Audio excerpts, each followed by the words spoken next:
On a rarement vu une équipe dans l'histoire du LOSC de ces 20 dernières saisons aussi mal partie en championnat. Une seule victoire lors des 10 premiers matchs. Alors c'est vrai, il y a un match en retard, mais quand même, Lille est avant-dernier, n'a plus gagné depuis la première journée face à Nantes. Et au-delà des résultats, on constate aussi un jeu encore en chantier, en construction, et très décevant. L'arrivée de Bielsa était censée donner un côté spectaculaire au jeu du LOSC. C'est pas du tout ce qui se passe, et en plus cela génère pas mal de tensions actuellement au sein du club. C'est une équipe qui joue beaucoup vers l'avant, mais n'arrive pas à créer des occasions et n'arrive surtout pas à marquer des buts. Lille de Bielsa n'a inscrit que 6 buts depuis le début de saison. C'est simple, c'est la 18e attaque de Ligue 1 pour un entraîneur rapide offensif. On est très loin du compte pour l'instant.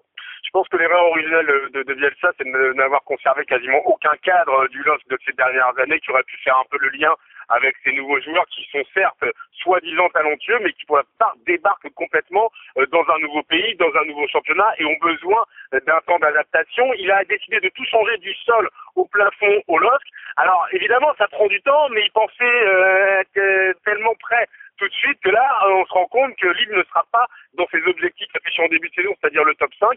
Je pense que dans les joueurs qu'il a recrutés, il y a pas mal de talent, mais ça prend du temps, ça se construit au fur et à mesure des mois et pas en 2 semaines. Lille a encore beaucoup de temps pour essayer de définir un style de jeu. Enfin, ça va prendre du temps plutôt, mais le problème c'est que le championnat a déjà démarré depuis 10 journées, que pour l'instant on est très loin du compte du côté du LOSC. Alors le contexte lillois est pas du tout le même que le contexte marseillais, et aussi il y a aussi le fait que Bielsa à l'OM ça a tout de suite bien démarré, ce qui lui a permis de gagner du temps et d'acquérir très vite le soutien des supporters. Je crois que les 10 premiers matchs de Bielsa à l'OM en Ligue 1, c'est 8 victoires, 1 nul, 1 défaite, 25 buts. Enfin bref, c'est tout complètement l'inverse aujourd'hui au LOSC, mais les supporters commencent maintenant à manifester leur mécontentement. On a vu des premiers sifflets mercredi contre Valenciennes, des mouiller le maillot, des premières banderoles de mécontentement. Ça reste encore très gentil, Bielsa n'est pas encore attaqué directement, mais son statut d'entraîneur à renommée mondiale, son succès à Marseille, les louanges de Guardiola ou d'autres entraîneurs de renom